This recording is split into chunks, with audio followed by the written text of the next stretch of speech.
முருகனே துணை. அனைவருக்கும் இனிய வணக்கம். ஆன்மீகம் ஸ்டார்ட்ஸ் உங்களை அன்புடன் வரவேற்கிறது. பதிவு விநாயகர் மலர்களும் அதன் பலன்களும்.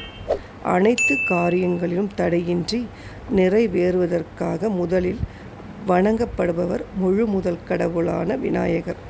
பிள்ளையார் பிடிக்கப் போய் குரங்காய் முடிந்தது என்ற பழமொழி வாழ்க்கையில் எந்த காரியத்தையும் தொடங்கும்போது அவர் வழிபாடு எவ்வளவு முக்கியம் என வெளிப்படுத்துகிறது.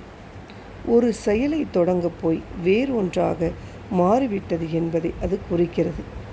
விநாயகருக்கு பிடித்த மலர்களை அர்ப்பணித்து வழிபட்டால் வினைகள் அகன்று விரைவில் நல்ல பலன்கள் கிடைக்கும் என்று ஆகமங்கள் கூறுகின்றன.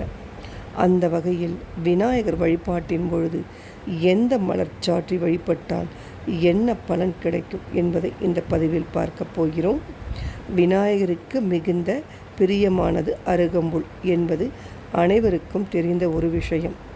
பச்சை நிறத்தில் துளிர்க்கும் அருகம்புல்லால் அர்ச்சனை செய்தால் ஆயுள், ஆரோக்கியம், மன அமைதி ஆகியவை கிடைக்கின்றன. குடும்பத்திலும் தொழிலிலும் ஏற்பட்டிருக்கும் தடைகள் அகலவும் உதவுகிறது. அதைப்போல் சிவப்பு செம்பருத்தி மலர் விநாயகரின் அன்பு பூவாகும். இந்த மலரை சமர்ப்பித்தால் உண்டாகும் சிரமங்கள் நீங்கும். அரளி மலரும் விநாயகர் பூஜையில் முக்கிய இடம் பெறுகிறது. சிவப்பு, வெள்ளை, மஞ்சள் என பல நிறங்களில் கிடைக்கும் இந்த மலரை அர்ப்பணிப்பது மன உறுதி, தைரியம் மற்றும் வேலை வாய்ப்பில் முன்னேற்றத்தை கொடுக்கிறது. மனமிக்க மல்லிகை மலர் விநாயகருக்கு மிகவும் பிடிக்கும். இது மன நிறைவு, குடும்ப அமைதி ஆகியவற்றை தருவதோடு பெண்களுக்கு சுபிக்ஷமும் சந்தோஷமும் அதிகரிக்க செய்கிறது. தாமரை மலர் அர்ச்சனை மிகவும் பவித்திரமானதாக கருதப்படுகிறது. தாமரையுடன் வழிபடுவது ஆன்மீக முன்னேற்றத்தையும் பக்தியில் நிலைத்தன்மையையும் அளிக்கிறது. மேலும் தொழிலில் பெருமை, செல்வம் ஆகியவற்றையும் சேர்க்கிறது. சாமந்தி மலர் பூஜையில் பயன்படுத்தப்படும் போது வியாபார முன்னேற்றம், சகல காரியங்களும் வெற்றி, வீடும் தொழிலும் நல்ல அதிர்ஷ்டம் பெறுவதாக நம்பப்படுகிறது. விநாயகருக்கு தும்ப மலர் கொண்டு அர்ச்சனை செய்து வழிபட்டால் பகைவர்களிடமிருந்து வரக்கூடிய தொல்லைகள் தீரும். எதிரிகளும் நண்பர்களாக வாய்ப்புகள் கிடைக்கும். செண்பகப்பூ கொண்டு விநாயகருக்கு அர்ச்சனை செய்து வழிபட்டால் குழந்தை இல்லா தம்பதிகளுக்கு குழந்தை பாக்கியம் உண்டாகும். மேலும் குடும்பம் செழிப்பாகவும் நல்ல வளமாகவும் இருக்க உதவும்.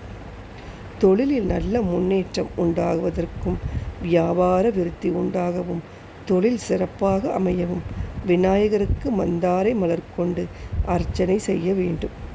சிவப்பு நிற மலர்கள் அனைத்தும் விநாயகருக்கு மிகவும் பிடிக்கும். பூஜையில் பயன்படுத்தப்படும் மலர்கள் எப்போதும் புது சுத்தமாக இருக்க வேண்டும். காய்ந்த மலர்கள் அல்லது மனமில்லாத மலர்களை விநாயகர் அர்ச்சனையில் பயன்படுத்தக்கூடாது என்பது முக்கிய விதிகளாகும். விநாயகர் வழிபட்டால் மலர்களை சமர்ப்பிக்கும் போது மனமாற பிரார்த்தனை செய்வதும் அவசியம். வக்ரதுண்டாய ஷூம் விக்னாஷாய ஷூம் ஸ்ரீ மகா கணபதியே நமக என்ற மந்திரத்துடன் மலர்களை அர்ச்சனை செய்து வழிபட்டால் அனைத்து தடைகளும் விலகி ஆரோக்கியம், செல்வம், சந்தோஷம் ஆகியவை வாழ்க்கையில் கிட்டும். விநாயகர் அகவல், விநாயகர் மந்திரங்களை போன்றவற்றையும் உச்சரிக்கலாம்.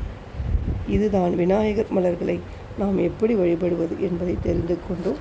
நன்றி, வணக்கம்.